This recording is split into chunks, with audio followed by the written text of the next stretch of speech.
Bismillah, Masya Allah, la yasukul khaira ilallah. Bismillah, Masya Allah, la yasrifu su'a ilallah. Bismillah, Masya Allah, makana min ni'matin fa minallah. Bismillah, Masya Allah, la haula wa la quwwata illa billah. Alhamdulillah, alhamdulillahilladzi arsala rasulahu bil huda wa dinil haqqi liyudhhirahu ala dini kullih walau karihal kafirun. Asyhadu an la ilaha illallah wahdahu la syarika lah wa asyhadu anna Muhammadan abduhu wa rasuluh.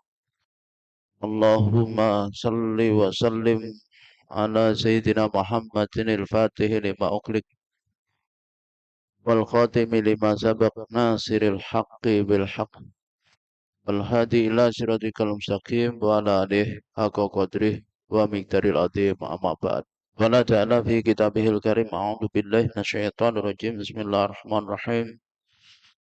Laqad kana lakum fi Rasulillahi uswatun hasanatun liman kana yarjullaha wal yawmal akhir wa dzakarallaha katsira. Sadaqallahu adzim. Alhamdulillah, puji syukur atas limpahan nikmat Allah Subhanahu wa taala. Kita kembali dipertemukan di majelis yang mulia ini di bulan Rabiul Awal. Bulan yang di dalamnya Allah menghadirkan yaitu hambanya yang paling mulia sekaligus Rasulnya, yaitu baginda Rasulullah Muhammad Sallallahu Alaihi Wasallam, yang karena kelahiran beliau kemudian ada turun Quran. Karena kelahiran beliau nanti juga ada peristiwa Isra Mi'raj, ada peristiwa hijrah dari Makkah ke Madinah. Kemudian ada peristiwa futuhat, ya, penaklukan Makkah yang dulu jahiliyah kemudian menjadi yaitu dalam cahaya Islam. Dan karena kelahiran beliau kemudian juga Allah Subhanahu wa taala itu memberikan predikat kepada kita sebagai umat yang terbaik. Kuntum khaira ummatin, di mana beliau adalah al-insanul kamil, manusia yang paling sempurna. Karenanya kita bersyukur dijadikan oleh Allah sebagai umat beliau, karena para nabi dan rasul itu iri, ya, ingin menjadi umat Rasulullah SAW. Bahkan Nabi Isa alaihissalam ketika nanti diturunkan oleh Allah ke dunia, beliau menjadi umat Rasul. Karenanya kita bersyukur ibu-ibu, hari ini kita dipertemukan oleh Allah di majelis yang mulia ini dengan niatan thalabul ilm, menuntut ilmu untuk menghilangkan kebodohan dalam diri kita tentang agama yang Allah turunkan kepada Rasulullah SAW sebagai satu-satunya agama yang diridhoi oleh Allah. Inna dina indallahil Islam. Jadi sesungguhnya agama yang diridhoi di sisi Allah hanyalah Islam. Kita bersyukur mudah-mudahan dengan kita hilang kebodohan kita sedikit demi sedikit, karena kita selalu berusaha untuk menambah ilmu. Kemudian kita diberi oleh Allah kemampuan untuk menyampaikan kepada yang lain, menjadi amalan al-ilmu yang tabi'ubih, jadi ilmu yang bermanfaat. Karenanya ibu-ibu kalau sudah dapat ilmu, diamalkan, kemudian disampaikan kepada yang lain supaya menjadi al-ilmu yang tabi'ubih, ilmu yang bermanfaat, yang kalau kita sudah meninggal maka akan mengalir pahalanya kepada kita. Salawat dan salam tak lupa kita aturkan kepada junjungan kita Nabiullah Muhammad sallallahu alaihi wasallam bi qaulih Allahumma sholli ala Muhammad.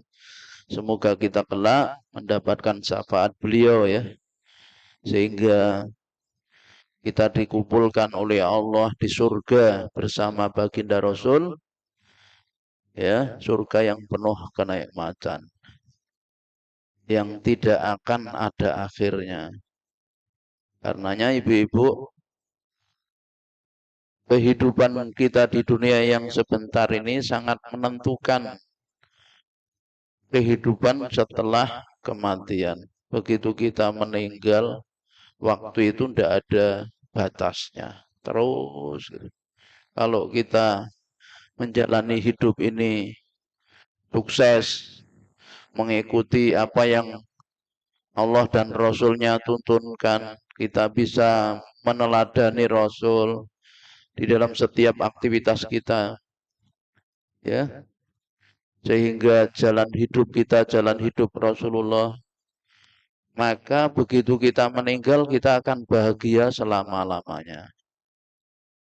Tapi sebaliknya, kalau kita gagal di dalam menjalani hidup ini, kita tidak ikut Rasul, kita ikut Adam Smith, ikut Karl Marx. Nah, misalnya ada orang ikut Karl Marx itu, dia ngaku Muslim, ikutnya Karl Marx karena dia memperjuangkan komunis. Ikut apa? Sigmund Freud. Sigmund Freud itu seorang psikolog, di mana yang namanya menurutnya itu manusia ya digerakkan karena seksualitas. Oleh karena itu, kenapa sekolah harus dicampur laki dan perempuan? Itu didasarkan kepada tuntunannya Sigmund Freud. Dalam hal aktivitas ngatur negara ikut Montesquieu, bukan ikut Nabi. Montesquieu berpendapat kekuasaan harus dibagi menjadi 3, supaya tidak terjadi diktator, legislatif, eksekutif, yudikatif. Ternyata bisa berselingkuh. 3 itu. Yudikatif, legislatif, eksekutif melakukan perselingkuhan. Nah, itu ternyata ya bisa.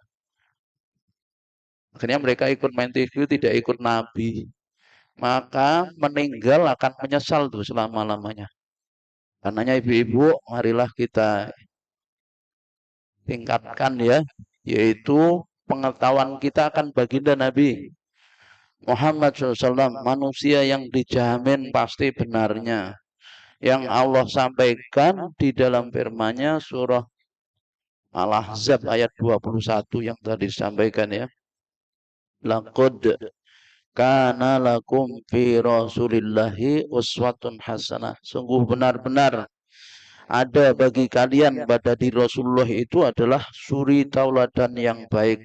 Liman kana yarjullah, bagi orang yang mereka berharap pertemuannya dengan Allah, wal yaumal akhirah, dan yakin akan adanya hari akhir, wa dzakarallah katsira, dan dia ingat Allah dengan ingat yang banyak. Dzikron katsiran, ya, 24 jam itu ingat Allah, pikir. Nah, oleh karenanya ibu-ibu, ini pentingnya kita untuk selalu menambah ilmu. Hari ini kita akan mengkaji bagaimana kita merasakan tuh 24 jam bersama Rasul. Jenengan sudah pernah merasakan tuh? Kok belum? Kenapa? Ya kan? Bagaimana kita agar 24 jam itu bersama Rasulullah? Maka pentingnya kita itu ingat Allah dan ingat Rasul. Ingat Allah karena perintah datang dari Allah. Ingat Rasul karena Allah menjadikan Rasulullah sebagai contoh, sebagai public figure, sebagai teladan, ya. Nah, ibu-ibu yang dirahmati Allah, ya, semoga Allah menambahkan ilmunya kepada kita, dan ilmu yang Allah tambahkan menjadi ilmu yang bermanfaat ya, membuat kita bertambah taat kepada Allah. Amin Allahumma amin. Suatu ketika ada seorang datang kepada Rasul, tidak disebutkan namanya, jadi ada laki-laki datang. Dia bertanya kepada Rasulullah SAW, ya Rasulullah, mata sa'ah? Ya Rasulullah, kapan kiamat itu terjadi? Rasulullah jawab, Rasulullah tidak jawab. Rasulullah malah ganti tanya. Memang kamu sudah siap apa kau tanya kiamat? Jadi Rasulullah nggak jawab, malah tanya, kamu sudah mengadakan persiapan apa kau tanya kiamat kapan terjadi? Dia jawab, ya saya nggak ada persiapan apa-apa kecuali saya itu cinta kepada Allah dan Rasulnya. Maka kemudian Rasulullah mengatakan, anta ma'a man ahbabta. Engkau akan bersama orang yang kau cintai. Nah, sekarang pertanyaannya, ibu-ibu yang paling dicintai siapa? Maka itulah nanti dia akan bersama dengan orang yang paling dia cintai, kata Rasul. Anta ma'a man ahbabta. Jadi kalau misalnya Rasul katakan anta engkau akan bersama man orang yang ahbabta, kau cintai. Maka ibu-ibu nanti kalau kita ingin tahu besok saya di kuburan bersama siapa ya, gitu. Terus di akhirat bersama siapa? Itu tanya aja tidak nih. Siapa yang paling saya cintai? Ada orang yang paling dicintai itu kendaraannya. Dilus-lus terus bedino, bojone ra tau dilus-lus. Kendaraane dilus-lus ditukokne gini, wah di salon singkin bojone ra tau disalonke. Luset kabeh Mas. Kuwi kendaraane, ada enggak? Ada. Jangan-jangan suami jenengan masuk itu. Nanti nanti dia bersama kendaraannya itu. Ada orang yang dicintai paling cintai apa? Piaraannya itu, burung. Ya Allah. Lagi bangun itu burungnya mana? Ya Allah. Burungnya ditusi deh, burung atas itu burungnya ditusi.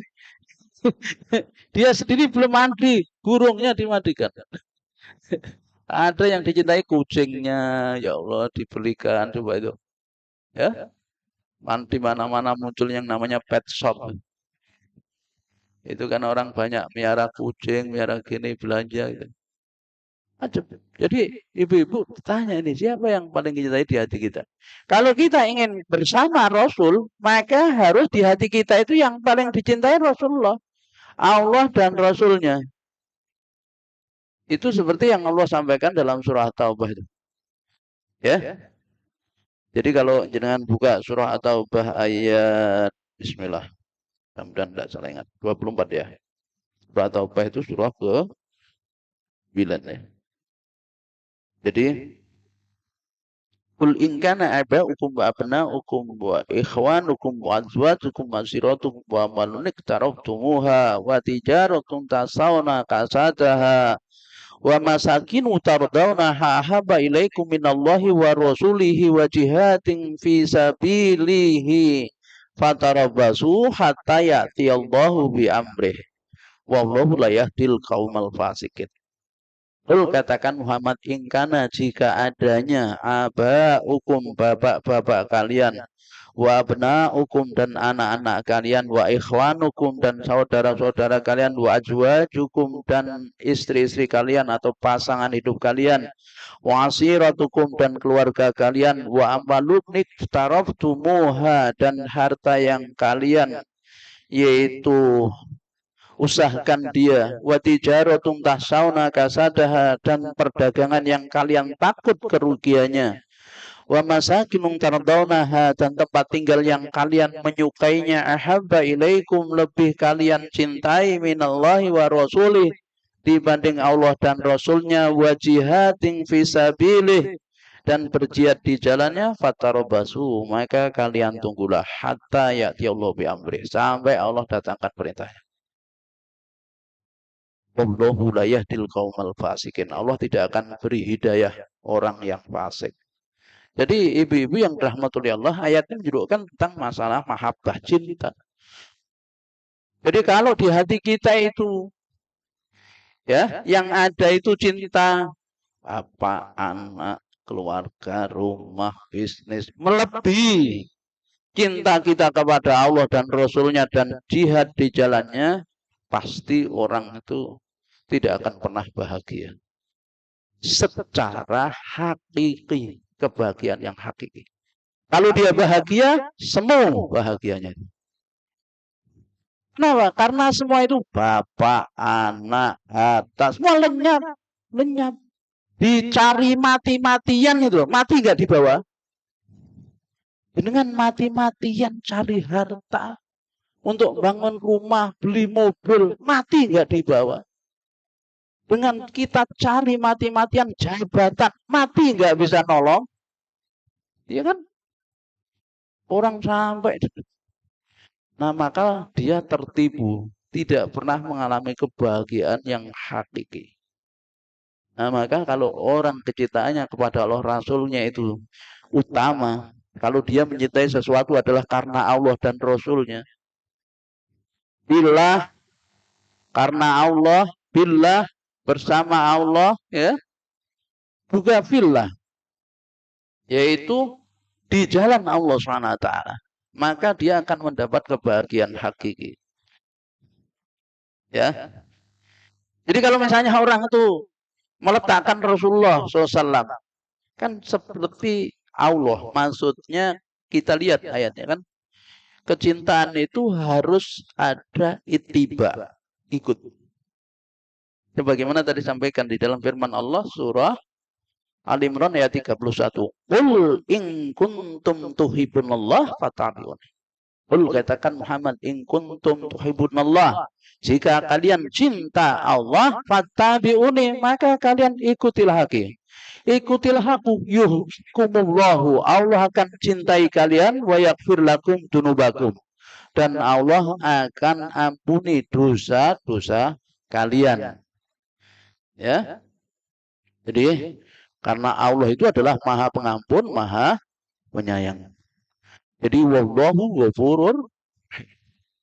Maka ibu-ibu, kita tidak akan pernah 24 jam bersama Rasul kalau kita tidak cinta pada Rasul dan tidak ikut Rasul, tidak itiba, menjadikan Rasul sebagai teladan. Jadi resep pertama ketika kita ingin 24 jam bersama Rasul, maka tanamkan dalam rasa cinta kepada Rasulullah. Makhluk yang selalu diingat adalah makhluk yang paling mulia, yaitu Rasulullah SAW. Maka bersolawat kepada Rasul setiap hari. Jangan kan bersolawat kepada Rasul setiap hari. Seorang Muslim itu mesti bersolawat kepada Rasul setiap hari, karena solawat salah satu bagian dari sholat. Iya enggak? Allahumma sholli ala Muhammad wa ala ali Muhammad kama sholaita ala Ibrahim wa ala ali Ibrahim. Mesti bersolawat. Nah, kalau kita bersolawat dalam sholat itu ingat, gitu, ingat Rasul, ingat Allah, ingat Rasul. Karena Allahumma, ya Allah, sholli ala Muhammad. Jadi kita minta kepada Allah, ya, agar Allah yaitu bersolawat kepada Nabi. Dan Allah sudah nyatakan, innallaha wa malaikatahu yusalluna ala nabi. Ya ayyuhalladzina amanu shollu alaihi wa sallimu taslima. Allah dan malaikatnya aja bersolawat kepada Nabi. Kita disunahkan bersolawat kepada Nabi. Siapa yang bersolawat sekali, maka Allah akan bersolawat kepadanya 10 kali. Maknanya kalau orang punya hajat, solawat. Solawat, senang solawat, bagus. Jangan hanya bulan Maulid, maka akan muncul rasa cinta. Karena yang disebut-sebut. Kalau sudah cinta, maka muncul yang namanya mahabbah itu, cinta itu, dia akan ikut. Maka orang akan berperilaku, bergaya seperti orang yang dicintai. Lihat, anak-anak kita kenapa kok gayanya seperti bintang film Korea? Karena dia suka. Kenapa tidak ada Nabi? Karena kita nggak mengenalkan anak-anak kita tentang Nabi. Kita tidak ngajak sholawat. Jadi yang namanya al-hub juz'un minat ta'ah. Cinta itu bagian dari ketaatan. Seseorang sulit akan taat kepada baginda Rasul kalau tidak cinta. Seperti halnya seorang istri sulit taat kepada suaminya kalau tidak cinta. Gak bisa. Yang taat suami angel, cinta we ora. Ambane nyebeli yuk Mas. Ngono kan. Ram narik gelas sampai gitu. Bosen nih, ya, misalnya gitu. Maka bagaimana supaya karenanya Islam? Kenapa? Agar seorang istri itu hanya taatnya kepada suaminya, agar cintanya itu pada suaminya, maka Islam punya aturan.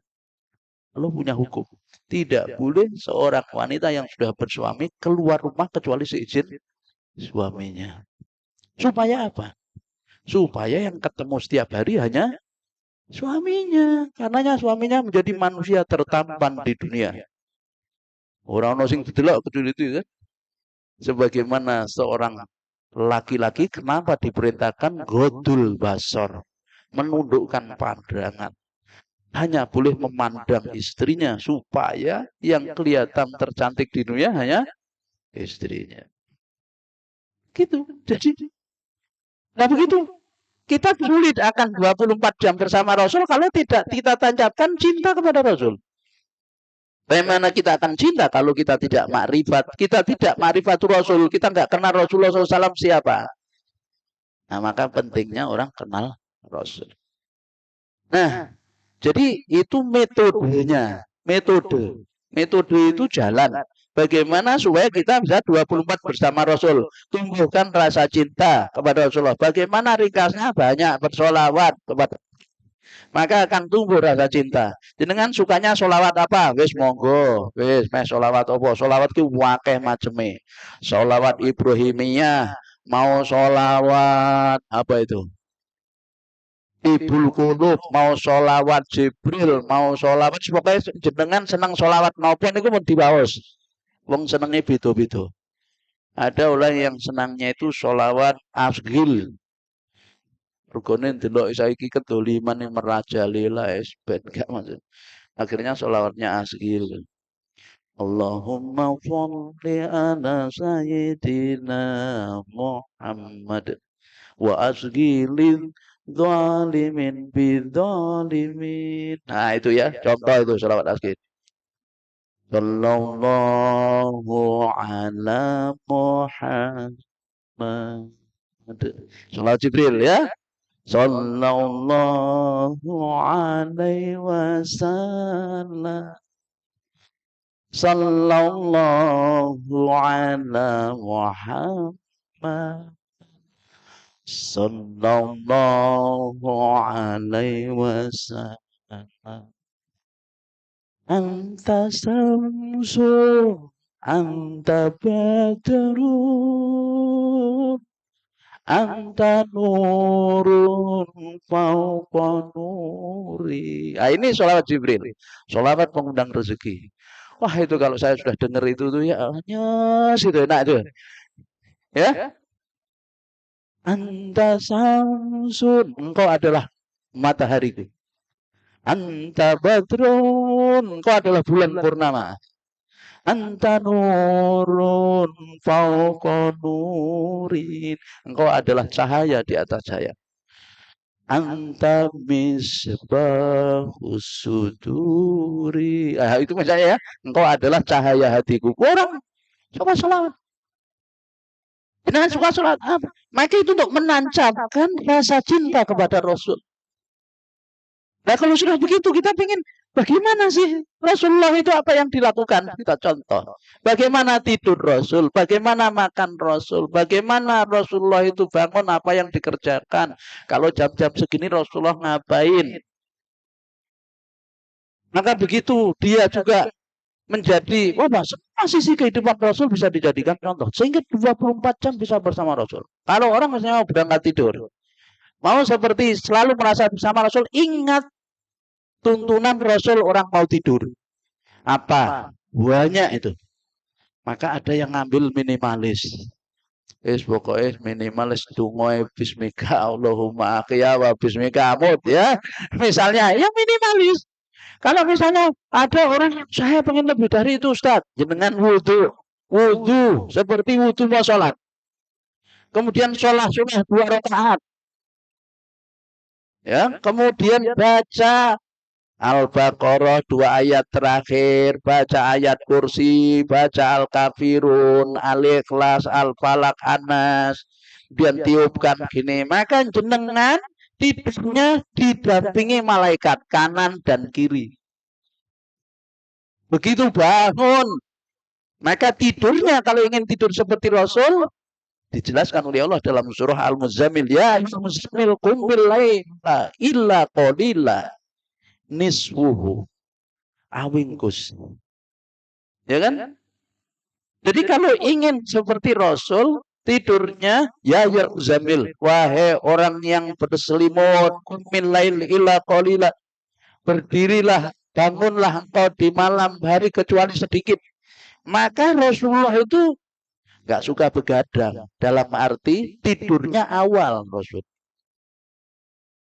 Begitu setelah selesai sholat Isya, Rasulullah masuk kamar. Begitu masuk kamar, tidur, nggak ngobrol. Kalau mau ngobrol di ruang tamu dulu. Jadi beliau tidur awal, bangun awal.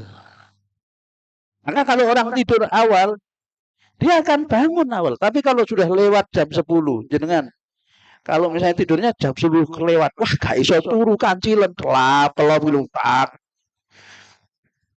Tapi Rasulullah itu tidur matanya, hatinya nggak tidur. Bedanya dengan kita.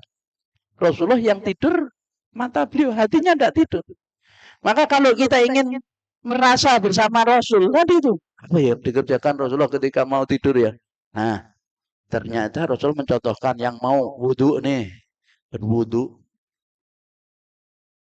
kemudian baca, ya, ayat-ayat tadi, Al-Baqarah, ya, 185, 285, 286.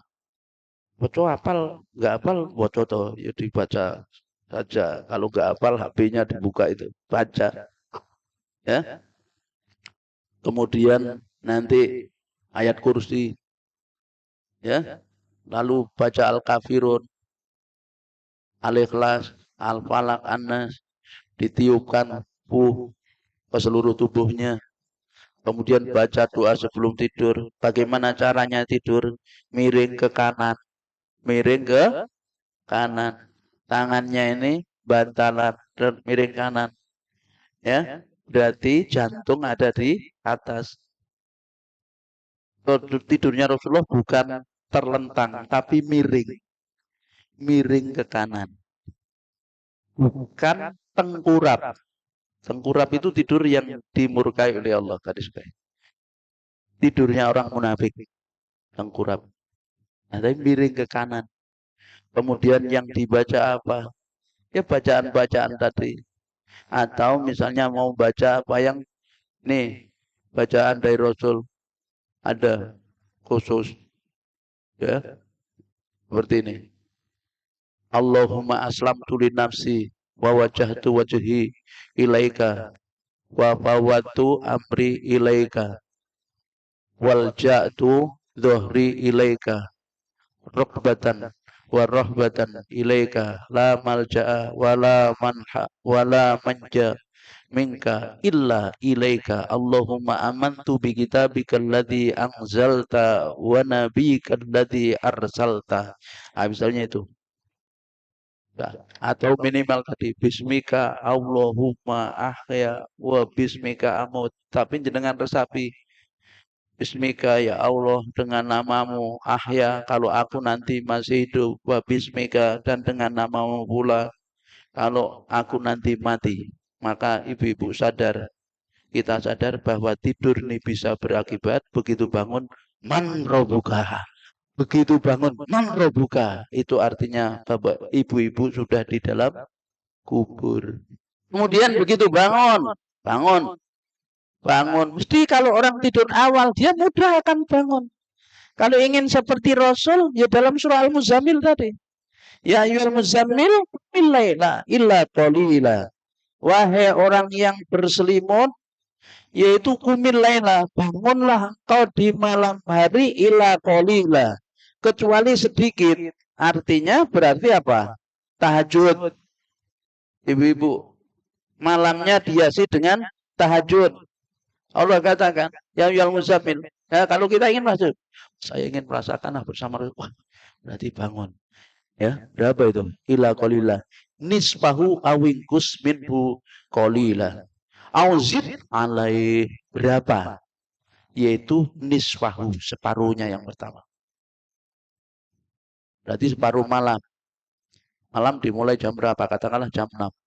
7, 8, 9, 10, 11, 12, 13, 1, 2, 3, 4, 11. Berarti separuh 5 jam, 6 jam. 6 jam berarti 7, 8, 9, 10, 11, 12 bangun. Jam 12, jam 1 bangun misalnya. Rasakan seperti Rasul. bangun. Apa ketika dibaca oleh Rasulullah bangun sebelum dia turun dari tempat tidur? Setelah membaca Alhamdulillahilladzi ahyana ba'dama amatana wa ilaihin nusur.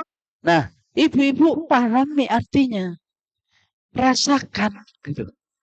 Alhamdulillahilladzi, segala puji hanyalah milik Allah yang ya ahyana, telah menghidupkan kami, ba'da ma'amatana, setelah mematikan kami, wa ilaihi nusur, dan kepadanya lah kami nanti akan berkumpul kembali.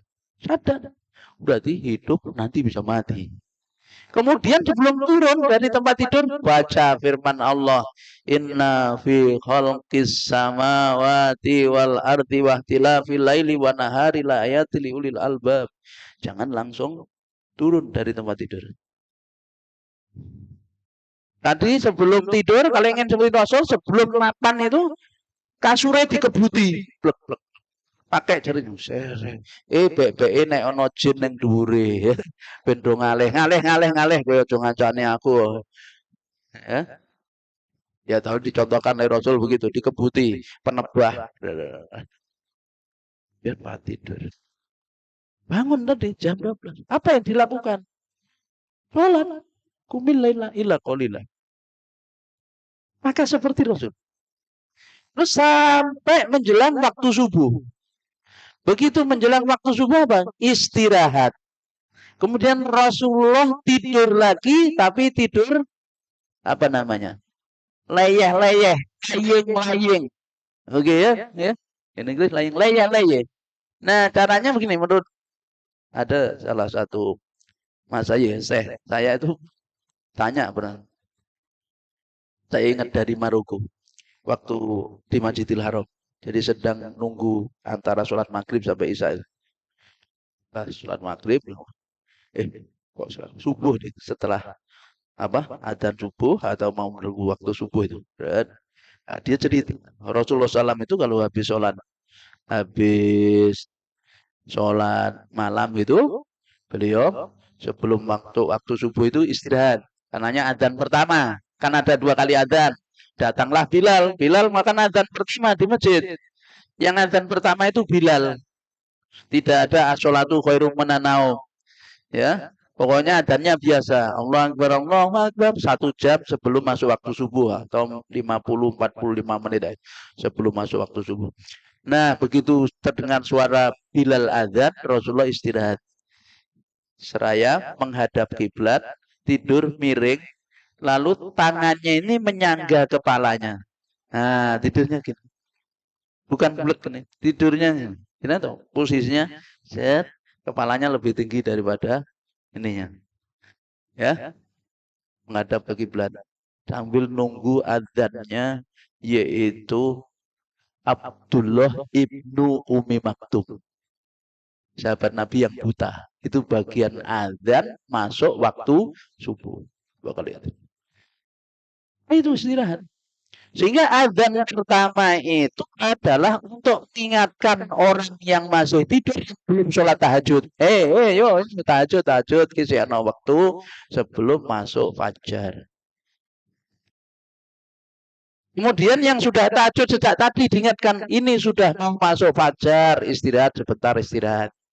Itu Rasulullah SAW. Itu menghadapnya. Kalau jenengan masuk ke yaitu Raudhah, kalau ingin tahu posisinya Rasul biasanya berbaring di mana? Yaitu di tiang. Sekarang kalau masuk Raudhah itu pasti pakai aplikasi. Sekarang ya, mungkin yang umroh terakhir yang berangkat pakai aplikasi. Jatahnya 15 menit, tapi nyaman kata teman-teman yang sudah berangkat. Itu nyaman. 15 menit itu enggak sean ya. Enggak umpel-umpelan. Kalau sebelumnya itu ruko ini yang pantate wong, ruko ini pantatnya orang. Juga itu ya Allah gitu. Sujud wah, kadang begitu berat. Alamatnya orang. Itu dulu kan kita itu Driana ya. Tapi sekarang sudah lebih enak nyaman. Nah itu kalau jenengan menghadap kiblat dan sekarang perempuan bisa full itu. Full untuk perempuan. Dengar gitu. Jadi maka dia mengetahui itu mana begitu kita menghadap kiblat gitu, kiblat, kita menghadap kiblat, ini pojokannya rumah Rasul, pojokan misalnya, pojokan gitu, sebelahnya sini ada tiang. Nah, inilah tiang sarir, tempat tidurnya Rasul dulu situ. Nah, Rasul kalau tidur di situ. Jadi ibu ketika kita mengetahui pola hidup Rasul, kemudian setelah itu apa yang dikerjakan, ya, baca apa, rasa kebersamaan, apa, membersamai, seakan Rasulullah membersamai kita, dan kita selalu bersama Rasul. Itu dalam hal bangun tidur. Kemudian makan. Ya gitu, bagaimana kita itu? Kan kita mesti sehari semalam ada makan ya. Dengan makan. Ya makan, poso wae mesti makan ya kan. Sahurnya Abdul Rasul, sahurnya apa? Oh, sahurnya ini kurma 7 butir, pokoknya ganjil, lalu air zam-zam, air putih, sudah begitu makan kurma. Ingat Rasul ya. Ora gorengan. Ora gorengan. Gorengan seakan-akan wajib nah. Gak sehat, gak sehat. Kan sudah saya jelaskan, gak sehat. Kecuali gorengan pertama dan yang digoreng protein. Kalau enggak sehat. Gorengan itu enggak sehat. Kalau terus menerus, apalagi baru lap. Contohnya dari Rasul. Wah itu gorengan itu kayak siang itu yang namanya menduan itu. Ya Allah, kopiah. Wah, wis tak tenan gak sehat ibu-ibu. Gak sehat. Kecuali jenengan gorengnya pakai minyak zaitun. Dan itu. Lo gorengnya jenengan pakainya pakai margarin, padahal margarin udah nggak sehat. Jadi contoh itu Rasul beri contoh. Begitu misalnya makan apa yang disediakan, jangan lupa baca Bismillah, Bismillah, minimal Bismillah, Bismillahirrahmanirrahim. Adapun doa Allahumma barik lana fima rojaktana wa qina adzabannar. Tidak ada hadisnya cara langsung, itu buat para ulama. Tapi suatu yang boleh. Cuma ada yang mengatakan bid'ah, yang monggo aja yang mau ngamalkan tidak silakan ya. Tapi yang jelas Bismillahirrahmanirrahim. Begitu kita makan Bismillahirrahmanirrahim. Ingat Rasul, karena begitu kita baca basmalah, maka setan nggak ikut makan. Masuk rumah ini. Kalau ingin kita merasa bersama Rasul, masuk rumah baca basmalah. Bismillahirrahmanirrahim. Assalamualaikum. Kalau nggak ada penunggunya juga tetap masuknya, kita datang rumah kosong juga salam disunahkan ya. Begitu kita baca nyebut asma Allah salam, maka setan bilang gini, aduh rek gak iso nginep iki. Gak ada penginapan gratis. Begitu kita makan baca basmalah, aduh gak ada makan gratis ini namanya. Suatu ketika Rasulullah SAW ngelihat orang, ada orang makan di dekat Rasul, nggak pakai basmalah. Setan ikut makan. Setan ikut makan. Dan di tengah-tengah baru dia ingat kalau belum baca basmalah, akhirnya baca Bismillahi awaluhu wa akhiruhu, langsung itu Rasulullah tertawa. Rasulullah itu tertawa tersenyum karena melihat setan itu muntah-muntah memuntahkan makanannya begitu gitu. Jadi walaupun padahal kurang satu suapan. Begitu kurang satu suapan tinggal satu sendok, aku murung ucap bismillah, bismillah awalahu akhiruhu, langsung setannya itu keluar semua yang di perut setan itu. Akhirnya si orang itu jadi kenyang makannya. Jadi kalau orang itu ingin seperti Rasul terasa, jangan lupa. Jangan kalau usaha warung makan ditulis di mejanya. Itu kan ada nomor meja, nomor kemudian tulis sih. Jangan lupa baca basmalah. Nah, gitu kan? Di kotaknya. Nah, diingatkan juga. Bagian dari dakwah. Nah, jadi ibu-ibu itu dalam masalah makan. Intinya Rasulullah berikan kayak misalnya pertemuan begini, adat majelis. Bagaimana kita merasa bersama Rasul? Maka ingat bagaimana Rasulullah menuntunkan adab bermajelis. Maka diabadikan oleh Allah di dalam firman-Nya surah Al-Mujadalah. Ya kan? Jadi surah Al-Mujadalah itu tentang bermajelis. Sehingga karena gini kan, setelah itu nanti jenengan berangkat setelah sarapan makan berangkat taklim dikis, mana kis? Ini belajar membaca Quran kan? Maka bagaimana bersama Rasul? Kalau mau berangkat dari rumah yang dibaca apa? Dengan Rasul, ya kan? Bismillah, tawakkaltu Allah. La haula wala quwata illa billah. Niat thalabul ilm karena mencari ridha Allah untuk menghilangkan kebodohan dirinya dan untuk disampaikan kepada yang lain. Set. Maka tiap langkahnya akan menjadi apa? Nah, dipermudah jalan menuju surga. Begitu ada di atas kendaraan, subhanalladzi sakhkhara lana hada. Nah, minimal kan gitu. Maha suci Allah yang telah menundukkan kendaraan ini. Ya Allah, tundukkan kendaraan ini sehingga nanti di jalan nggak macet. Ya kan bersama Rasul. Bagaimana ibu-ibu bercermin, pakai baju. Bagaimana agar merasa selalu bersama Rasul. Ingat tuntunan Rasulullah kalau pakai baju yang mana dulu. Kalau lepas yang mana dulu. Dulunya apa. Nah gitu. Kalau jenengan yang jadi pejabat nih, masuk kantor. Ingat Rasulullah juga teladan bagi seorang pejabat. Lalu jadi pejabat mendapat amanah untuk ngurusin rakyat, maka sayangilah rakyat. Nah, gitu kan? Rakyatnya sendiri, bukan rakyatnya orang lain. Rakyatnya sendiri disayangi. Disayangi berarti dipermudah. Ya, maka siapa yang berlaku lembut kepada rakyatnya, maka Rasul mendoakan, ya Allah, sayangilah dia. Tapi kalau dia pejabatnya sama rakyatnya keras, misalnya sama rakyatnya orang lain malah sayang, maka didoakan Rasul, sulitlah dia ya Allah. Ingat Rasulullah teladan. Ya.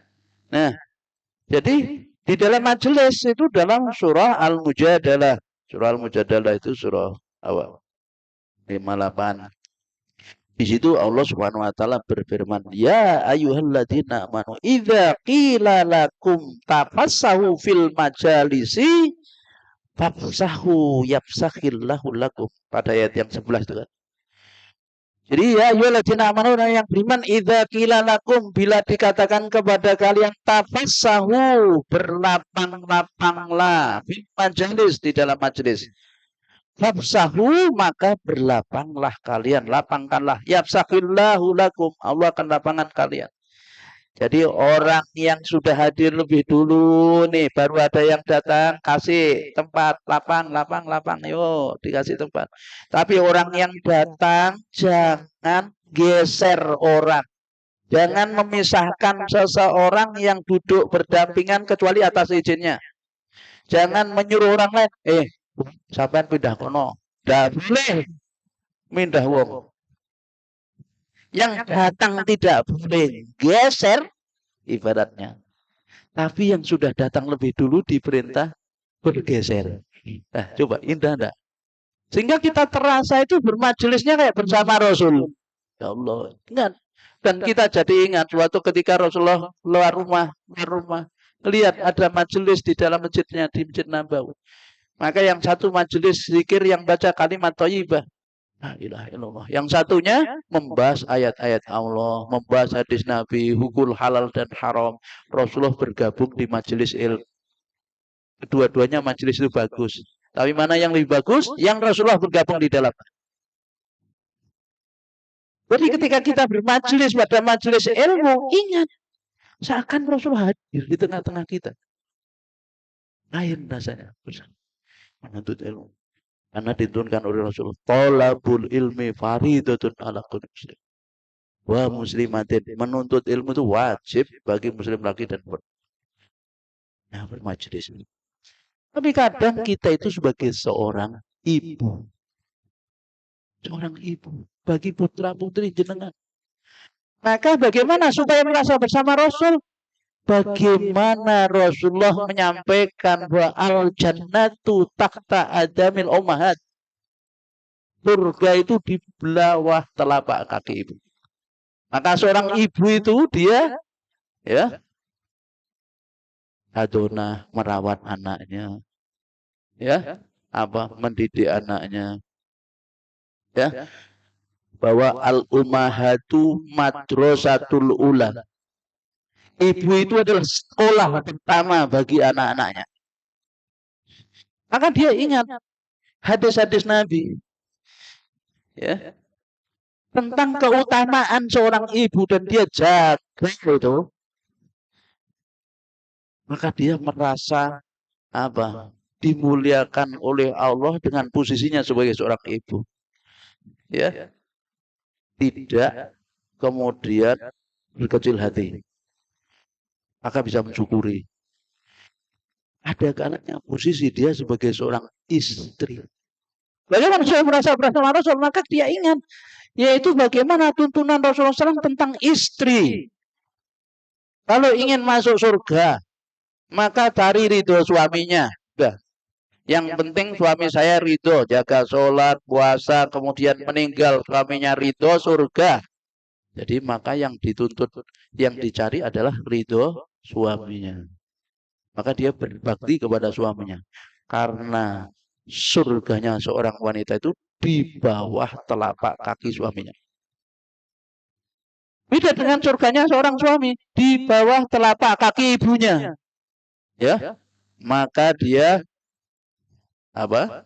Jadilah istri yang solehah, yang kalau dilihat oleh suaminya, nah, gitu kan? Pokoknya begitu suaminya pulang sudah malas keluar lagi sudah, karena rumahnya itu adalah surganya. Ya, jadi ada kalanya posisi itu. Maka bagaimana merasa kita bersama Rasul? Ingat tuntunan Rasul di posisi kita seperti itu. Nah, kemudian kalau dia sebagai seorang suami juga gitu. Dan ada kalanya dia mendapat amanah kepemimpinan.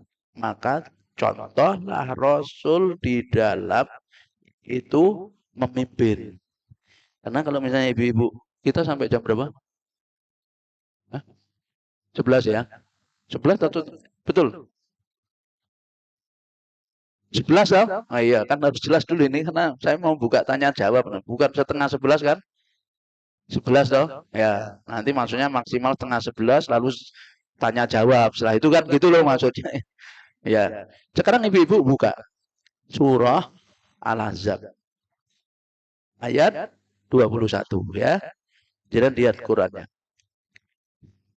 Ini tentang ayat yang sering kita bahas dan sering menjadi dalil bahwa Rasul itu menjadi teladan bagi kita. Ya. Laqad kana lakum fi Rasulillahi uswatun hasanatun. Liman kana yarjullaha wal yaumal akhir wa dzakarallaha katsiran.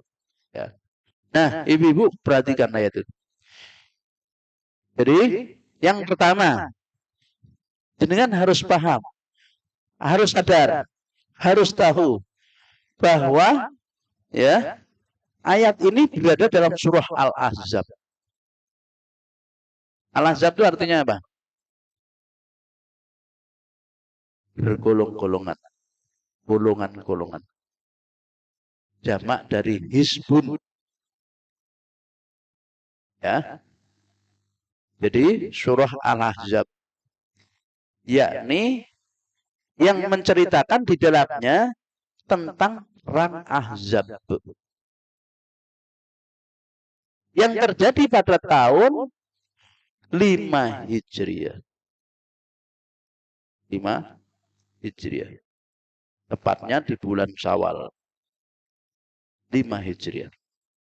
Nah, di mana kaum muslimin itu dikepung perang Ahzab itu atau yang dikenal dengan perang Khandaq.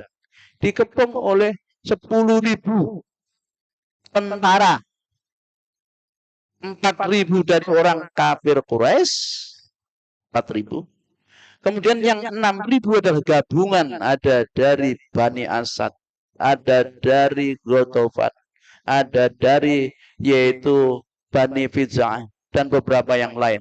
6.000 total 10.000. Sedangkan jumlah kaum muslimin 3.000. Tentaranya itu. Ditambah dengan wanita anak-anak sekitar 5.000-an. 5.000 sampai 6.000. Kemudian ada ancaman dari dalam yaitu Yahudi Bani Quraidah yang bermaksud untuk menyerang dari dalam. Jadi pada saat itu kondisi kaum muslimin betul-betul dalam ancaman yang luar biasa. Suasana perang. Di dalamnya ada orang-orang munafik. Dalamnya orang munafik. Yang digambarkan oleh Allah SWT. Ya. Di dalam ayat yang ke-20.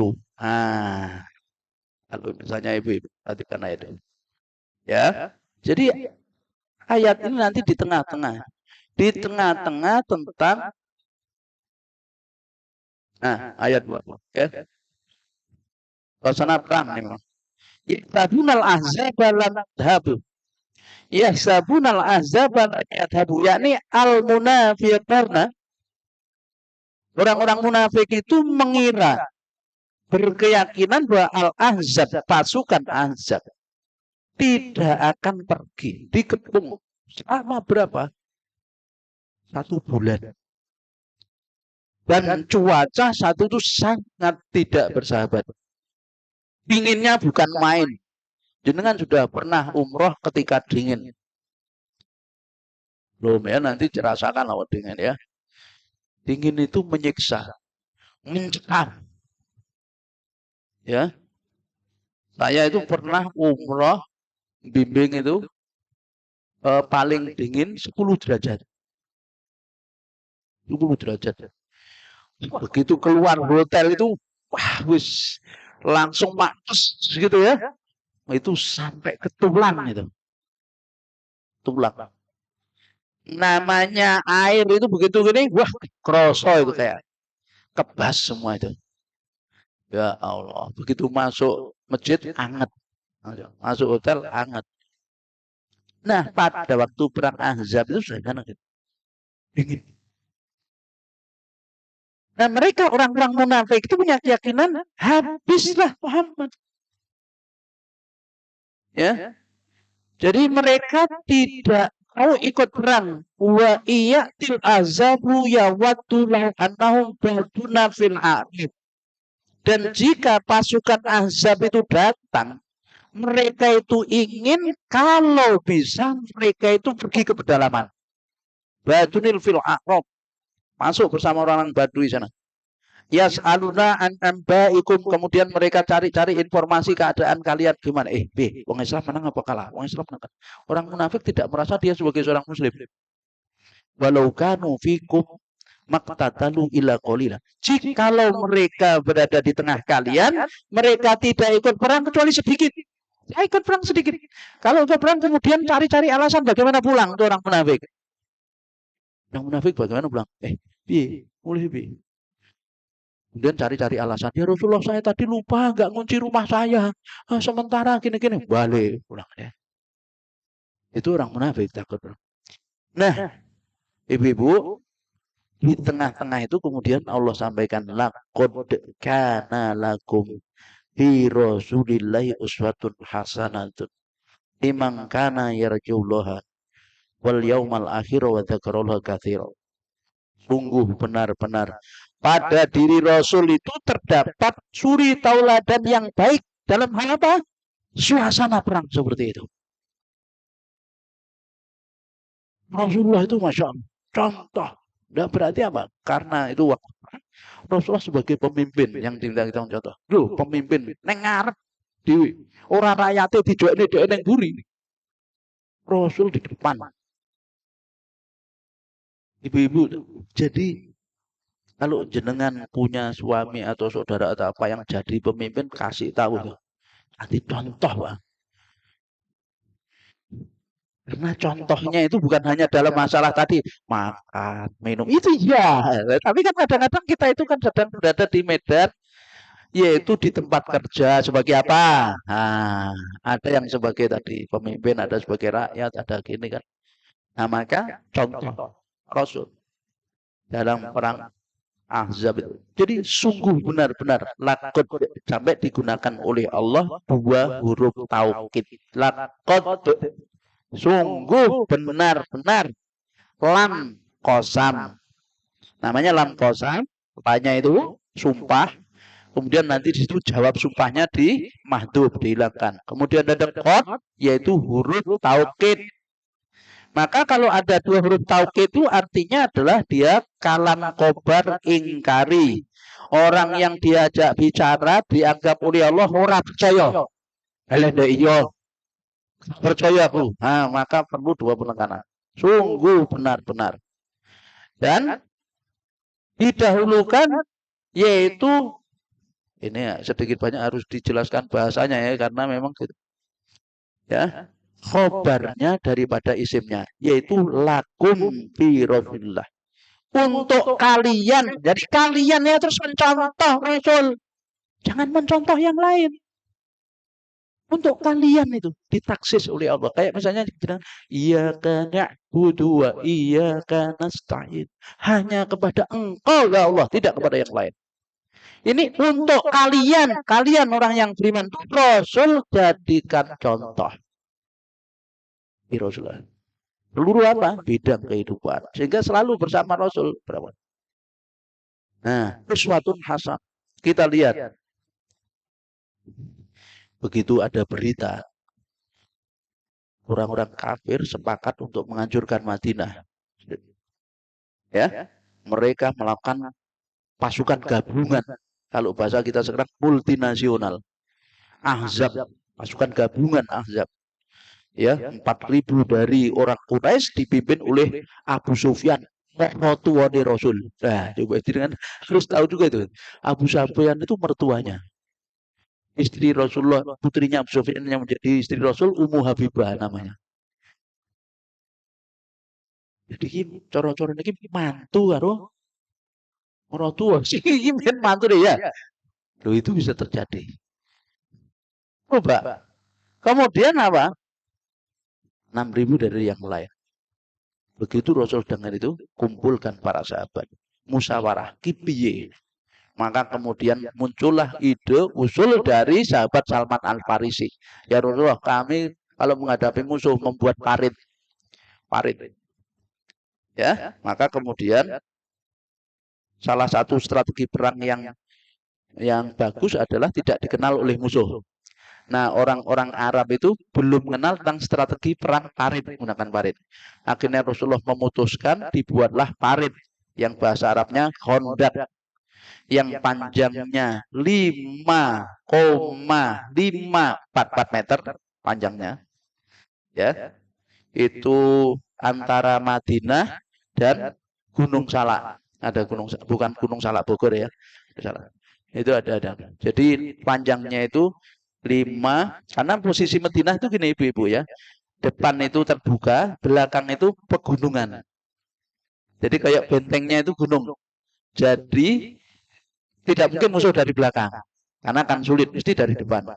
Nah, akhirnya depan dibuatlah parit. Panjangnya 5,544, hampir 6 meter. Kemudian kedalaman 3,2 berapa meter gitu. Jangan bisa jerura, 3 meter itu. Dalam ya. Kemudian lebarnya itu kan 4 meter. Jadi kalau dibahasakan gini, kuda tidak bisa melompat. Dan kalau jatuh nggak bisa naik. Gitu. Itu Rasulullah bukan nyuruh sahabat lalu beliau paku tangan. Nah, jangan bayangkan itu. Yang digali itu batu. Bukan tanah seperti di Sarta Prasetya ini, empuk. Batu. Batu itu yang digali itu. Sampai Rasulullah itu nggak makan 3 hari. Nggak makan 3 hari. Karena ekonomi sedang sulit. Rasulullah nggak makan 3 hari, gali itu. Dan Rasul langsung di depan mimpin. Beliau orang yang nomor 1, tapi beliau adalah orang yang memberikan contoh. Jadi bukan enak-enak di istimanya. Piye, selatung dong kalian kayak kadone tenanan teh. Wah, wis dan no pancen do beling-beling kok misalnya enggak gitu. Rasul itu tajud. Bahkan sahabat kalau menemui batu yang sulit dipecah, Rasul yang pecah. Rasul itu tenaganya 9 kali lipat manusia biasa. Karenanya istrinya 9. Rasul itu 9 kalimat manusia biasa, tenaganya fisik. Ya, ada batu besar, nggak bisa dipecah. Lapor ke Rasulullah SAW. Ya Rasulullah nggak bisa. Nah batunya. Kemudian akhirnya beliau dengan tangan yang mulia itu, batu itu, cring, muncul cahaya. Sinar, Rasulullah tersenyum. Sampai 3 kali muncul ya api, lalu ada cahaya. Rasulullah tersenyum. Sampai 3 kali. Para sahabat tanya, ya Rasulullah, ada apa? Penasaran. Rasulullah mengatakan, adapun cahaya yang pertama, Allah tampakkan kepadaku Yaman, negeri Yaman. Nanti kalian akan sampai ke Yaman, taklukkan Yaman. Yaman itu akan di bawah naungan Islam. Yaman, jangan tahu Yaman. Iya, dulu wilayahnya siapa? Romawi. Siapa? Raja Abraha. Jangan ingat tuh. Kemudian kilatan yang kedua ditambahkan oleh Allah yaitu Persia. Istana Persia. Rasul menyampaikan kalian nanti akan taklukkan Persia ini. Lalu kilatan yang ketiga muncul yaitu Bizantium Timur. Ya. Namanya Istana Merah. Istana Putih, Istana Merah. Miliknya yaitu Heraklius. Kalian akan taklukkan ya. Nah, kedua-duanya ini ditaklukkan di masa siapa? Yang yaitu Persia dan Romawi itu. Yakni di masa Khalifah Umar bin Khattab. Optimisme. Tapi Rasul 3 hari tidak makan. Kelihatan. Ada sahabat melihat. Waduh, Rasulullah 3 hari sudah tidak makan. Dari mana? Batu nempel di lambungnya. Ada 3 batu. 3 batu. Karenanya sunahnya kalau sunah Rasul. Kalau ingin terasa bersama Rasul. Jenengan kok misalnya nggak ada yang dimakan. Wis watu loh. Tempelkan sini di lambung itu sebelah kiri. Kemudian diikat sama apa itu misalnya. Sarung apa-apa. Cetring. Ya terus. Iya 1 batu untuk sehari. Itu batu. Diikat. Supaya lambungnya tidak luka. Diikat. Nah itu. Kemudian 2 hari batu 2. 3 hari batu 3. Udah buka itibak Rasul aja. Diikuti aja. Nanti kan dapat mukjizatnya. Ya. Akhirnya sahabat melihat. Ya Allah sudah 3 hari Rasulullah tidak makan ini. Apa yang diperbuat? Langsung pulang ke sahabatnya. Tanya ke istrinya. Dik, ono masakan apa yang mah? Aku delok Rasulullah 3 dino udah nggak makan. Bantu ada dimasak ya, dimasak. Terus siji tak beli, wedhus disembelih. Kemudian Rasulullah diberitahu ya Rasulullah, ada makanan di rumah tapi sedikit. Tidak banyak. Kata sahabat tuh. Kemudian Rasulullah tanya, seperti apa kondisinya gini? Kamu pulang ya, beritahu istrimu supaya aja dikapak-kapake. Ditunggu, jangan diturunkan sampai tunggu aku datang. Sulit aja orang bebas. Sawi. Wala quwata illa billah. Sawi. Dalam satu riwayat 500-an, tapi riwayat lain 1000. Tapi sahabat ini kan tenang, wong yang undang Rasul. Saya kan undang Rasul. Ya Rasul. Saya enggak tanggung jawab, kita jawabnya Rasul ya. Apa kata Rasulullah? Coba kita lihat seorang pemimpin yang sejati itu. Yang dia sangat cinta kepada rakyatnya itu. Bahkan cinta kepada kita melebihi cinta kita kepadanya. Rasulullah itu belum pernah ketemu kita itu khawatir tentang kita. Umati, ya umatku gimana? Akhirnya Rasulullah, ayo baris. Rasulullah bukan orang yang makan pertama. Rasulullah yang melayani. Yo, ini semua kenyang baru beliau makan. Itulah seharusnya pemimpin mengenyangkan rakyat. Memberi bukan ngambil. Sekarang awai ora. Malah dijaluk. Radio ini biasa. Ya Allah, la haula wala quwata illa billah. Ini Rasulullah hidup sekarang tuh nangis itu dia tuh. Jadi Rasul itu, ya kan? Memberi, membagi-bagi. Jangan dia dalam peristiwa yang lain. Jadi kalau kita bicara meladani Rasul ini, jangan hanya kita meladani makan minumnya saja. Ini yang harus, yang lebih penting lagi ini, karena supaya apa? Kemarin itu saya ditanya, Ustaz, negeri kita ini Masya Allah, gini kaya tapi kok ayatnya tambah miskin. Ya, gue gak ngerti gue. Mergone itibake ora itibak Rasul, itibak Adam Smith, dia bilang gitu. Ngikuti Adam Smith toh. Ini kan ngertos Adam Smith. Adam Smith tahu? Adam Smith itu yang membuat ekonomi kapitalis itu ya, Adam Smith tokoh yang dia mengatakan trickle down effect, namanya tetesan, dari teori tetesan. Jadi dibangun gini, nanti investasi banyak, nanti ada menetes ke bawah, netes malah no. Nah, Rasulullah SAW itu satu ketika ini kita contoh ya, bagaimana Rasulullah yang harus kita perhatikan tuh bukan tapi sebagai pemimpinnya itu. Dengan setelah perang Ahzab.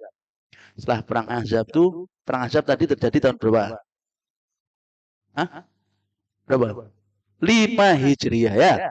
5 Hijriah bukan Syawal. Kemudian tahun 6 Hijriah, ingat ya, tahun 6 Hijriah, Rasulullah itu melakukan umroh dengan 1.500. Orang munafik tidak ada ikut, gak berani. Karena orang munafik mikir Muhammad itu gendeng tenan ngono jere. Gila betul loh. Masa ke Mekah umroh nggawa senjata padahal wong-wong kafir Quraisy berkalah telak di perang Ahzab. Perang Ahzab itu mereka orang kafir Quraisy pulang tanpa hasil. Diobrak-abrik oleh pasukan Allah yang tidak terlihat. Apa? Angin. Dikirim angin tuh. Wah, kirim angin. Ya, akhirnya 4.000 orang itu pulang tanpa hasil, ditambah 6.000 pulang. Kira-kira dendam enggak? Kalau menurut ukuran rasional, kesempatan ke Muhammad wanita habisin kita, ya enggak? Ke Mekah enggak bawa senjata, pakai pakaian umroh, ngambil mikot dari Bir Ali dengan sejumlah 1.500 orang. Seorang pun orang munafik yang ikut. Karena menurut hitungannya habislah Muhammad. Ojo milu-milu ya, dia aku mati ya sudah. Mati ku nak bojone dia jadi rondo piye. Anak dia jadi yatim. Ah, misalnya gitu. Perang. Jadi kalau diperintah perang tuh ngeletak gak berangkat. Karena takut mati. Nah, begitu sampai di Hudaybiyah dihadang oleh orang kafir. Tidak boleh masuk Mekah. Lalu perjanjian Hudaybiyah. Ya, tahun 6 Hijriah. Pulang dari Hudaybiyah, turunlah surah Al-Fat. Surah Al-Fat. Nah, yang di dalamnya mengabarkan bahwa nanti kaum muslimin akan menang. Ya, akan menang, dan kemudian kan dalam perjanjian Hudaybiyah itu intinya boleh umroh tapi tahun depan. Yaitu tahun ke-7 Hijriah.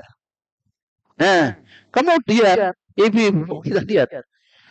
Setelah itu terjadilah yang namanya futuhat. Penaklukan. Rasulullah menggerakkan pasukan 10.000 dengan rahasia.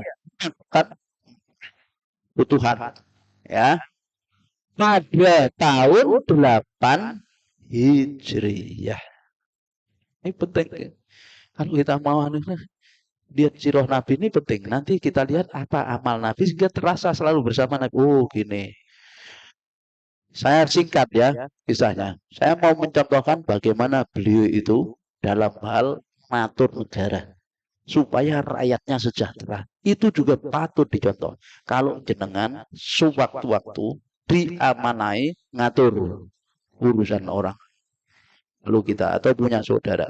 Nah, kemudian 8 Hijriah, bulan Syawal terjadi perang Hunain namanya. perang Hunain. Tahun 8 Hijriah, bulan Ramadan, Makkah, ditaklukkan Mekah. Kemudian tahun 8 Hijriah, Syawal, terjadilah perang Hunain melawan suku Hawazin. Pasukan Rasulullah 12.000. Nah ini orang Islam sombong. Gak bakal lah dikalahi. Rola sewu ini pasukan terbesar. Ternyata di perang Hunain, ya, kaum muslimin diingatkan oleh Allah karena kesombongannya awalnya kalah. Lari tunggang langgang.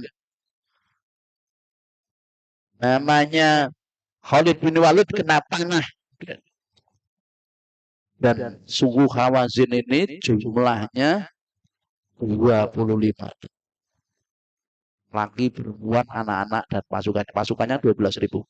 Jadi suku Hawazin di perang Hunain ini dibawa semua anak istrinya berikut kekayaannya. Ini pola model perang dulu itu diboyong kabeh.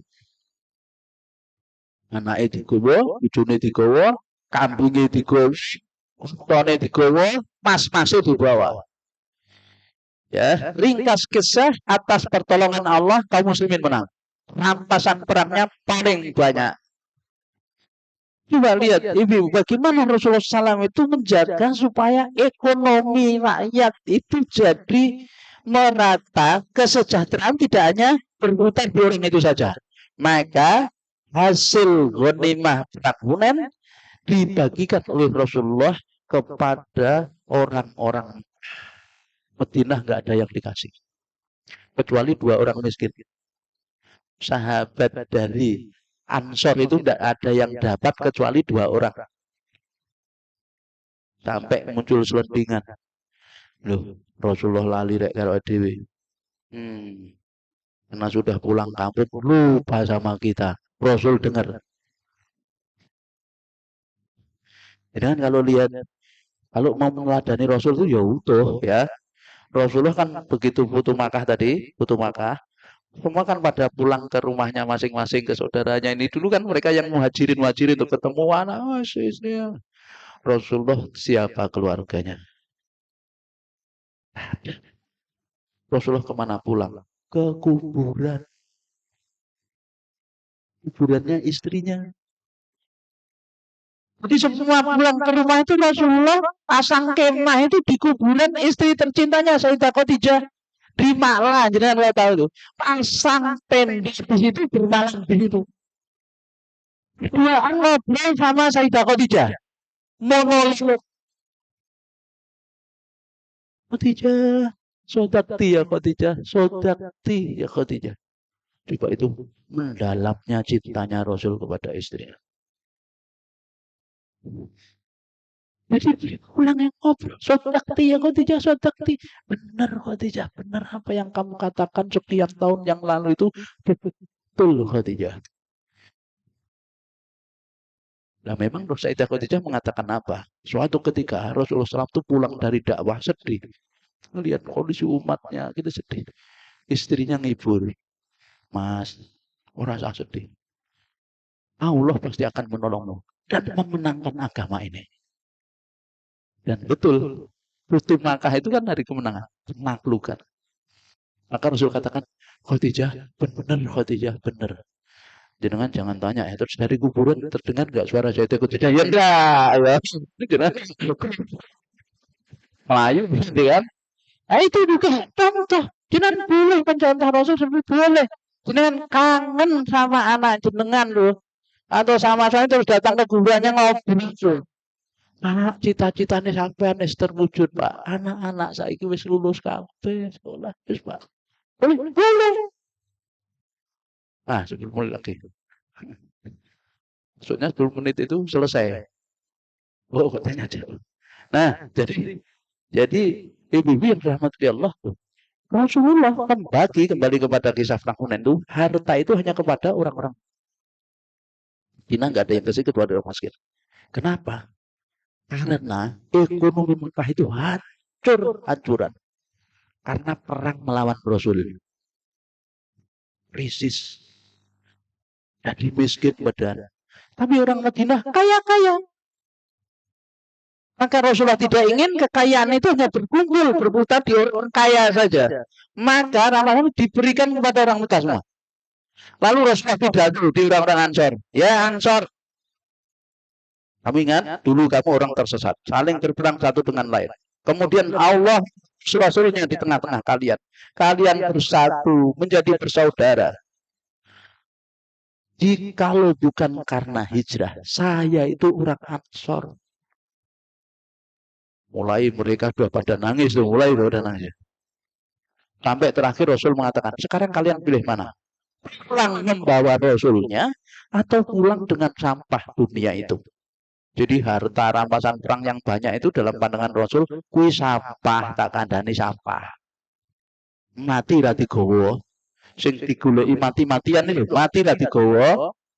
Ya kan? Pada nangis semua. Akhirnya kami pilih pulang bersama Rasulnya. Maka Rasulullah tinggal di Madinah.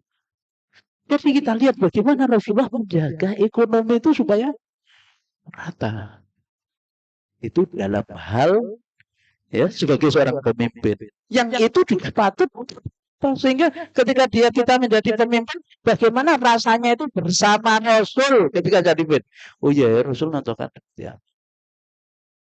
Nah, yang jelas ibu-ibu bahwa setiap hari 24 jam sangat-sangat mungkin kita itu akan selalu merasa bersama Rasul kalau kita selalu meneladani Rasul di dalam seluruh aspek hidup kita. Ya, dengan apa bermuamalah tetangga, kemudian ingat Rasul, ya Allah, iya ya. Nek tonggo iki kudu apik-apik karo tonggo. Ora ndelok tanggane muslim apa non muslim padha. Nek masak yo nek iso tanggane iki diteri. Aisyah tanggomu Aisyah aja lali kan. Siyake yo kuwahe sing akeh. Kuwahe sing akeh diteri. Dadi tangga yo nek diteri kuah tok karo isine pisak siji yo ucapan alhamdulillah. Alhamdulillah.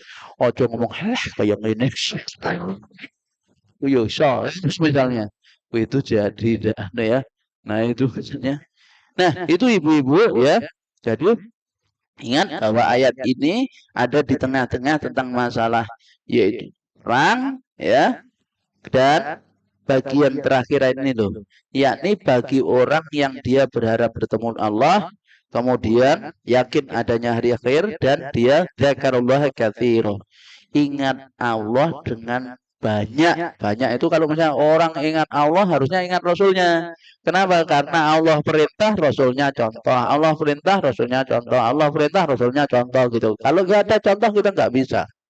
Maka perlu yaitu figur sebagai contoh. Dan Rasulullah SAW dijaga oleh Allah dari perbuatan dosa karena beliau adalah maksum ya, terjaga dari perbuatan dosa. Sehingga insya Allah ya ketika kita tahu bahwa itu adalah betul-betul hadis Rasul, itu adalah sesuatu yang betul-betul dari Rasulullah dan itu sesuai dengan tuntunan Allah SWT.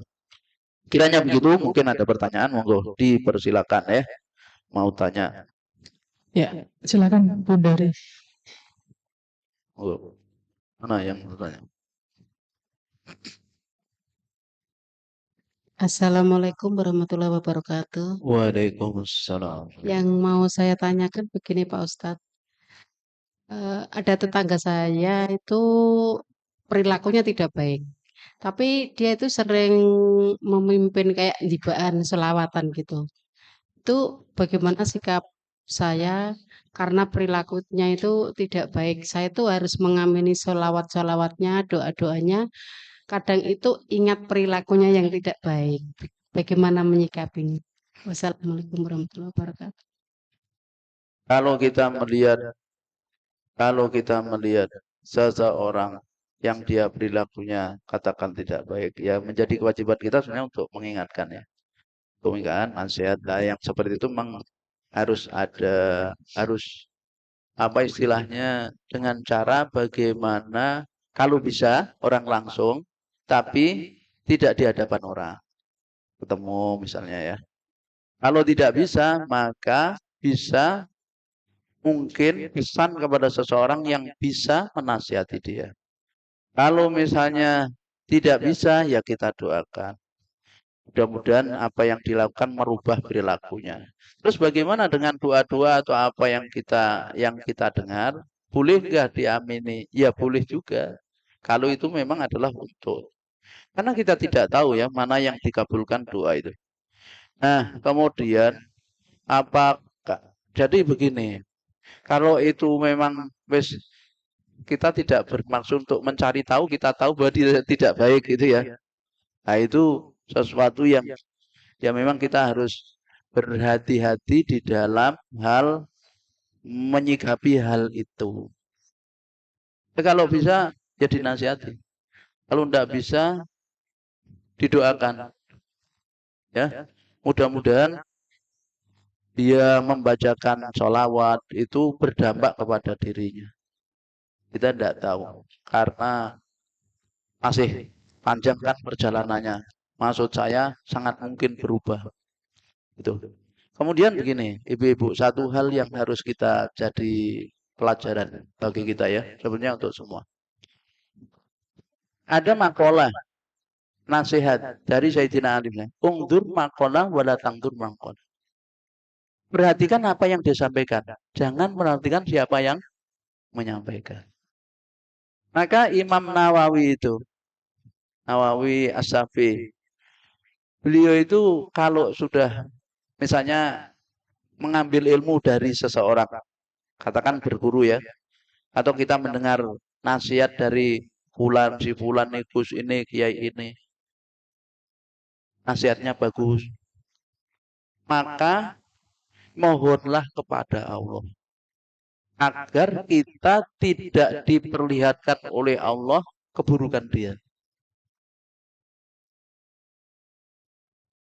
aibnya. Jadi kalau kita itu dengar nasihat dari orang kayak si fulan, itu mohon kepada Allah agar Allah tidak memperlihatkan kepada kita aibnya orang yang memberi nasihat itu.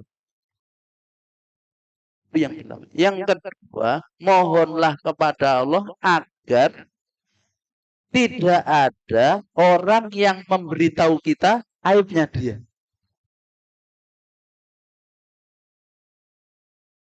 Jadi mohon, jangankan kok mencari-cari, ya, jangan sampai ada orang memberitahu kepada kita bahwa orang itu punya aib.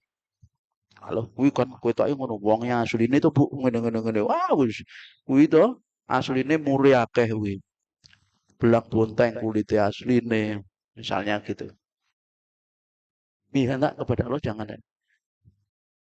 Apalagi mencari-cari kita kesalahan dia gitu loh. Kenapa? Karena ilmunya itu tidak akan membawa manfaat bagi kita. Paham? Jadi kalau misalnya kita itu hadir di majelis ilmu manapun, kemudian yang perhatikan apa yang disampaikan, dasarnya Quran, Sunnah ini, sudah, Masya Allah itu ilmu yang luar biasa. Minta kepada Allah, ya Allah, jangan kau perlihatkan aib guru saya, ya Allah, kepada saya.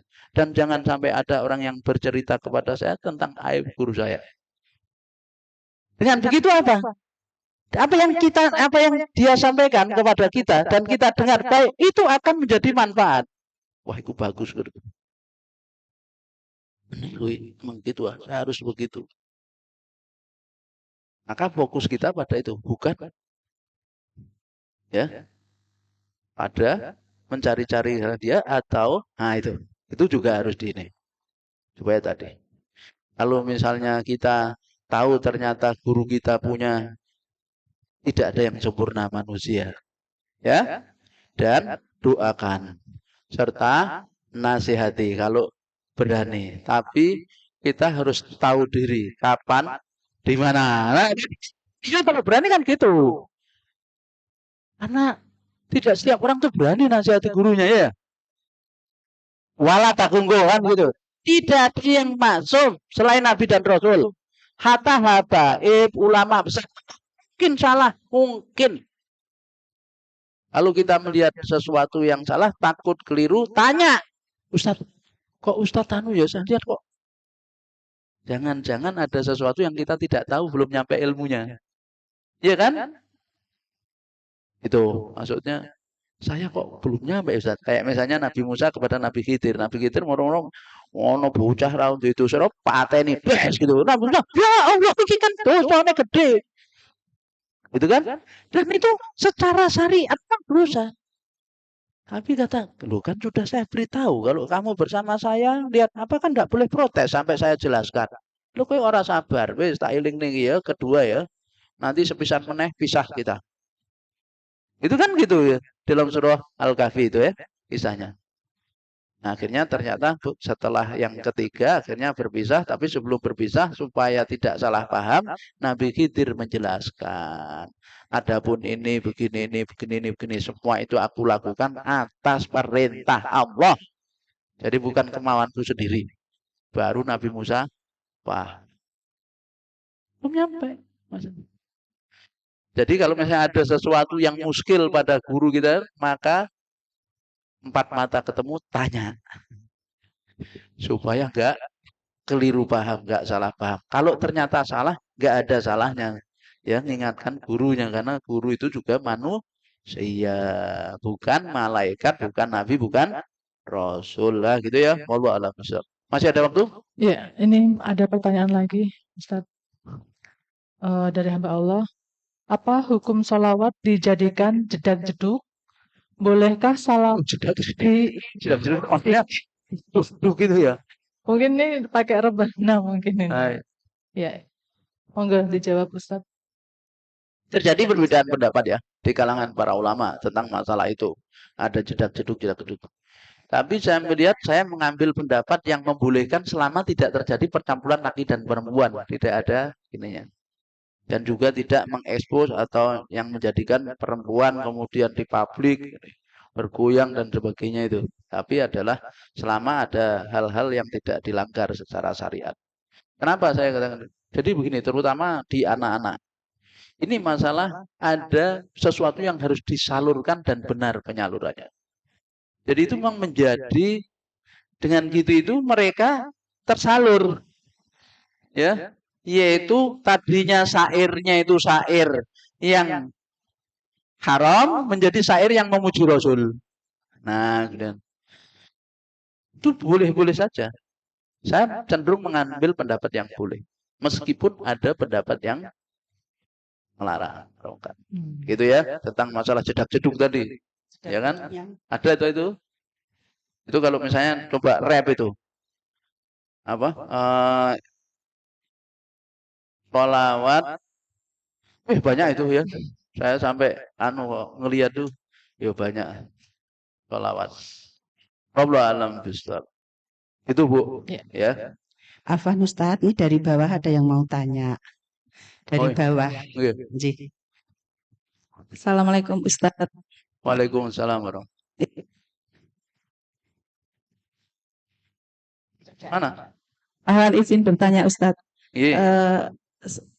Sampai hari ini keterangan tentang Nun Sewu, istri Rasulullah itu kan ada yang bilang 14, ada yang bilang sekian. Itu saya ingin dijelaskan kebenarannya gitu ya. Sampai istilahnya maksimal berapa dan tolong dijelaskan tentang Umi Habibah yang konon katanya mata-mata ya, sebenarnya mata-mata untuk Rasulullah. Atau Maryam ya. Ya, ini dijelaskannya tentang Ummu Habibah dan Umi Maryam gitu. Ustaz. Jadi begini, istri Rasul itu yang beliau hidup bersama dalam arti bersama-sama ya, itu 9. Sedangkan yang 2 itu meninggal lebih dulu, Sayyidah Khadijah sama satunya itu lupa saya. Nah, 11 total. 12 itu termasuk Maria Al-Qibtiyah. Maria Al-Qibtiyah itu tidak dianggap sebagai istri terbaik, sebagai sariyah atau budak, hadiah dari Muqawqis. Jadi kalau dikatakan tadi, wah dia mata-mata musuh, ya bukan. Ya, jadi apa namanya? Maria Al-Qibtiyah. Biasanya yang dipakai oleh orang-orang di luar Islam untuk menyerang Islam itu memang istri-istri Rasul. Jadi sebenarnya Rasulullah nanti di surah Al-Ahzab ya, cuma saya lupa ayatnya. Ketika istri-istri Rasul itu kalau nggak setelah perang Hunain itu, setelah perang Hunain itu setelah perang Hunain tadi ya, itu minta tambahan belanja. 9 istrinya itu ngumpul. 9 istrinya ngumpul, itu minta tambahan belanja. Ternyata ya sama ya. Kenapa? Karena habis menang perang. Rasulullah itu kan mendapat 1/5 kumus namanya. Bagian Rasul itu dan keluarganya. 1/5 dari rampasan perang. Tapi ternyata tidak dinikmati oleh beliau karena malah dibagi-bagikan. Nah melihat suaminya ini sedang mendapat banyak duit, kumpul semua itu. Ngumpul minta orang 9, jelas banyak kan. Termasuk Sayyidah Aisyah, orang gue, terus Zainab gitu ya. Dan nanti dalam surah Al-Ahzab itu kan ada pernikahan tentang Zainab binti Jahsy itu. Nah itu juga dijadikan oleh orang kafir untuk menyerang Rasulullah. Nah, tapi memang nanti suatu ketika bisa kita kaji ya posisinya yang sebenarnya. Ada sirah yang cukup bagus menjelaskan itu secara utuh. Nah, jadi ceritanya pernikahannya dengan Ummu Habibah. Ini loh kita. Rasul itu sebetulnya nggak tertarik sama perempuan, Bu. Setelah Sayyidah Khadijah itu meninggal, nggak ada rasa tertarik. Kalau boleh dibilang begitu. Buktinya apa? Rasulullah itu nggak nikah-nikah. Sampai ada usulan dari sahabat. Rasulullah apa engkau nggak sebaiknya menikah sama? Rasulullah itu masih ingat Khadijah terus. Bisa bayangkan loh. Berapa tahun bersama Sayyidah Khadijah? 27 tahun. Tidak pernah menduakan. Kita Khadijah itu. 27 tahun. Rasul nggak kepikiran perempuan lain. Begitu Sayyidah Khadijah meninggal, itu kayak separuh jiwa Rasul itu hilang. Rasulullah itu kayak kehilangan pegangan dalam tanda petik itu. Akhirnya kemudian ada seorang sahabat, ya Rasulullah, apa enggak sebaiknya engkau menikah? Nah terus sopo? Kalau janda ini, kalau gadis ini. Rasulullah menikah dengan Sayyidah Aisyah itu karena diperintah oleh Allah. Dari mana tahu perintah itu? Jibril menemui di dalam mimpi. Nggak ada gadis. Nih, dibuka Aisyah. Mimpi Rasul itu wahyu. Nah coba itu. Kemudian Ummu Habibah. Ummu Habibah itu hijrah ke Habasah bersama suaminya. Ummu Habibah. Muslimah. Sesampai di Habasah, suaminya murtad. Coba, apa enggak sedih seorang perempuan jauh dari ayahnya mau pulang ke Mekah, bapaknya kafir di negeri orang, suaminya murtad. Nek jenengan kira-kira sedih enggak? Sedih enggak? Sedih. Dan Rasulullah itu bermaksud menghilangkan kesedihannya itu. Kemudian Rasulullah meminang Ummu Habibah lewat siapa? Raja Najasyi. Mas kawinnya 400 dinar. Wakilnya siapa yang menikahkan? Raja Najasyi mewakili Rasul. Kemudian baru nanti setelah Rasulullah hijrah ke Madinah, itu kan masih ketika duka. Nah, kenapa? Karena Ummu Habibah nggak punya siapa-siapa, Bu. Bapaknya kafir. Ini kan. Yang jadi walinya siapa? Saudara muslimnya, seakidah. Karena ketika tidak ada wali, maka sesama muslim bisa menjadi wali. Nah, di situ. Coba lihat, begitu Rasulullah hijrah ke Madinah, Ummu Habibah itu hijrah ke Madinah, perjanjian Hudaybiyah dilanggar oleh Quraisy. Abu Sufyan takut kan? Abu Sufyan ke Madinah menemui Rasulullah. Rasulullah nggak mau ketemu. Siapa yang menemui? Putrinya, Ummu Habibah. Ummu Habibah lihat sikapnya kepada bapaknya yang masih kafir saat itu. Begitu bapaknya itu mau duduk di tempat serbannya Rasul, seret sampai nggone kono. Ben. Nah itu Ummu Habibah. Jadi dia Kemudian ada seorang istri, saya lupa namanya, yang diceraikan Rasul karena itu. Maka ditegur oleh Ahmad, dirujuk. Dia itu sangat suka sama anak yatim. Rujuk, akhirnya dirujuk oleh Rasulullah. Perintah Allah. Jadi semua pernikahan Rasul itu karena wahyu. Jadi bukan karena hawa nafsu. Begitu tadi ya, 9 orang minta, gini kemudian Rasulullah dipersilakan oleh Allah untuk memberi, tapi setelah itu dicerai.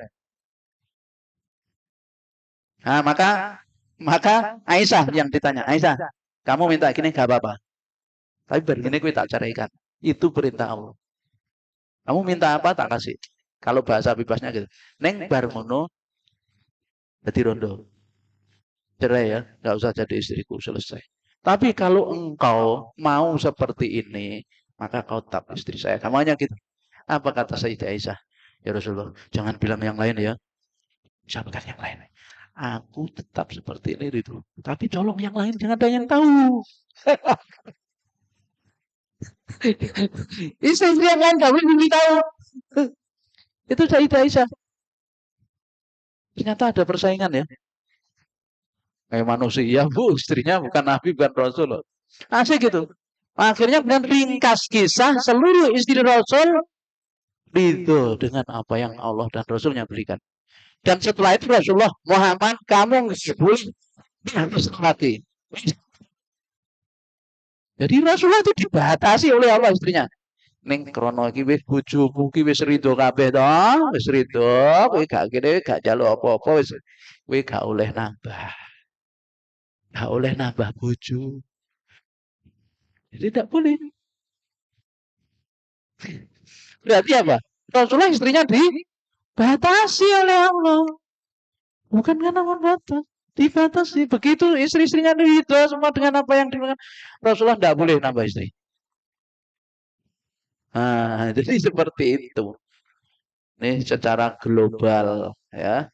Nanti semua kalau dilihat pernikahan Rasul itu ada faktor apa? Terkait dengan dakwah beliau. Ya, seperti misalnya dengan Maria Al-Qibtiyah yang menghasilkan Ibrahim. Kan punya anak namanya dengan Ibrahim. Itu juga terkait dengan masalah wahyu, yaitu menjaga hubungan, kalau bahasakan diplomatik, antara Madinah dengan Mesir. Mukaukis. Maria Al-Qibtiyah. Ya. Mesir kan hadiah dari Raja Mukaukis. Dan Mesir itu sudah Rasul sampaikan, nanti kalian itu akan masuk Mesir. Mesir. Sehingga ada ikatan keluarga itu. Kayak gitu.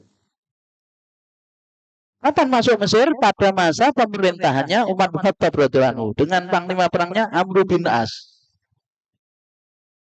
Maka ada hubungan. Kemudian ada seorang istri Nabi itu apa? Anaknya pembesar Yahudi. Namanya Sofia Huyai. Kenapa Sofia masuk Islam? Kemudian karena dia anaknya pejabat pembesar Yahudi. Setelah orang tuanya atau kaumnya itu ditaklukkan. Rasulullah kalau melihat itu, masa wong mau pejabat tadi wong rendahan, dia itu tersentuh. Itu pun juga dalam rangka untuk apa? Yaitu bahasa saya ada kepentingan politik dalam tanda petik penyebaran agama ini. Kemudian Juwairiyah namanya. Juwairiyah itu adalah juga anaknya pembesar. Maka begitu Juwairiyah itu cantik, Juwairiyah itu kan cantik ini, kemudian ya dimerdekakan Rasul, diangkat jadi istri beliau. Semua sahabat yang punya budak ya kaumnya Juwairiyah dimerdekakan. Merdeka. Maka kata komentar sahabat, sungguh Juwairiyah telah memberkahi kaumnya, membawa keberkahan. Itu Rasul. Jadi dengan lihat itu bahwa pernikahan Rasul dengan para wanita itu sebenarnya bukan karena hawa nafsu. Kalau karena hawa nafsu tuh ibu-ibu Yusuf nom tuh di sini ya. Terus kerentengi ya kan. Nah, jadi gitu. Wallahu a'lam bishawab. Nanti lain kali kita akan bisa bahas ya istri-istri Nabi. Tapi yang jelas cintanya kepada Sayyidah Khadijah tidak tergantikan. Ya, tidak tergantikan itu. Ya. Wallahu a'lam bishawab. Kiranya demikian, ibu-ibu, mudah-mudahan jadi ilmu yang bermanfaat, membuat kita bagaimana kita berusaha meneladani Rasul dalam seluruh sisi kehidupan kita sehingga kita merasa dan terasa ya, yaitu 24 jam itu bersama Rasul. Karena caranya sebenarnya, iya, Rasul mencontohkan apa ya? Nah, jadi itu ya metodenya. Kiranya demikian. Akhirul kalam, billahi taufik wal hidayah. Wassalamualaikum warahmatullahi wabarakatuh.